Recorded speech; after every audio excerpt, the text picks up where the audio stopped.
Bollywood hero Ranveer Singh నటించిన దురంధర్ 2 ఇటీవలే విడుదలై సూపర్ హిట్ టాక్ అందుకున్న సంగతి తెలిసిందే.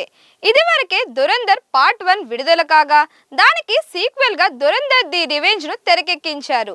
ఈ చిత్రం ఇప్పుడు బాక్స్ ఆఫీస్ వద్ద వేల కోట్లు వసూలు చేస్తోంది. ఇప్పటికే 2026లో అత్యధిక వసూలు చేసిన సినిమాగా దురంధర్ 2 నిలిచింది. ప్రపంచవ్యాప్తంగా ఈ చిత్రం 1100 కోట్లు వసూలు చేసింది. దీంతో ఇప్పటి వరకు ఉన్న పుష్ప 2 సినిమా రికార్డుని సైతం బ్రేక్ చేసింది. నోట్ల రద్దుతో పాటు ఒక ఇండియన్ స్పై డ్రామా నేపథ్యంలో ఈ చిత్రాన్ని తెరకెక్కించారు. ఇందులో ఓ సీక్రెట్ ఏజెంట్ పాకిస్తాన్ వెళ్లి అక్కడ ఎలా డాన్ గా మారుతాడు, ఇండియాపై చేస్తున్న కుట్రను ఎలా బుగ్గిపాలు చేస్తాడు అనేది చూపించారు. అదే విధంగా దేశంలో జరిగిన నోట్ల రద్దు అంశాన్ని కూడా హైలైట్ చేశాడు. సినిమాలో రణ్వీర్ సింగ్ నటనతో పాటు ఇతర నటీనటుల పెర్ఫార్మెన్స్లపై ప్రశంసలు కురిపిస్తున్నాయి. ఇప్పటికే బాలీవుడ్ తో పాటు సౌత్ ఇండియా హీరోలు, దర్శకులు చిత్రంపై తమ రివ్యూ ఇచ్చారు. మహేష్ బాబు, అక్కినేని నాగార్జున, రజనీకాంత్, ఎస్ఎస్ రాజమౌళి, జూనియర్ ఎన్టీఆర్, అల్లు అర్జున్, రామ్ చరణ్ తో సహా అనేక మంది సెలబ్రిటీలు స్పందించారు. సినిమా అద్భుతమని, స్టాండింగ్ ఓవేషన్ ఇవ్వాలని కొనియాడారు. కేవలం సినిమా తారలే కాకుండా రాజకీయ నాయకులు, విశ్లేషకులు కూడా దురంధర్ 2 పై తమ అభిప్రాయాల్ని చెబుతున్నారు.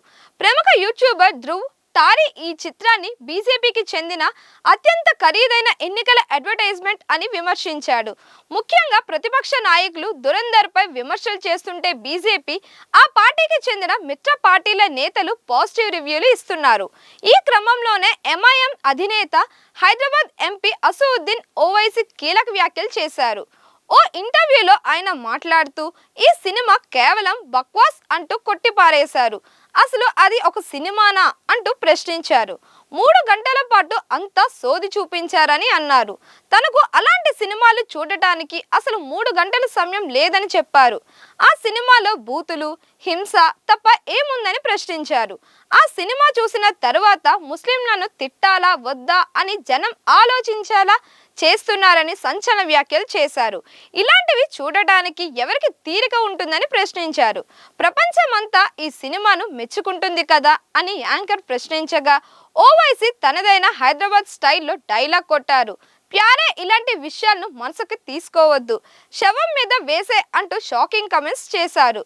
ఓవైసీ ఇలాంటి వ్యాఖ్యలు చేస్తుండగా కొందరు బీజేపీ నాయకులు ఇది దేశభక్తికి చిహ్నంగా అభివర్ణిస్తూ సమర్థిస్తున్నారు. ఎన్నికలు ఉన్న రాష్ట్రాల్లో అయితే ఇది ప్రొపగండా సినిమా అని, దీని ప్రదర్శన వెంటనే నిలిపివేయాలని కోర్టులో పిటిషన్లు వేస్తున్నారు. తమిళనాడులో ఎన్నికల కోడ్ అమల్లో ఉన్న సమయంలో ఇలాంటి రాజకీయ ప్రభావిత సినిమాలు విడుదల చేయడంపై చెన్నై హైకోర్టులో పిటిషన్ కూడా దాఖలయ్యింది. ఒకవేళ మీరు కూడా దురంధర్ చూసి ఉంటే ఇది ప్రొపగండా సినిమానా లేదా అనేది కామెంట్ రూపంలో తెలియజేయండి. మరిన్ని ఇలాంటి వీడియోల కోసం మన ఛానల్ని లైక్ చేయండి, షేర్ చేయండి, సబ్స్క్రైబ్ చేయండి.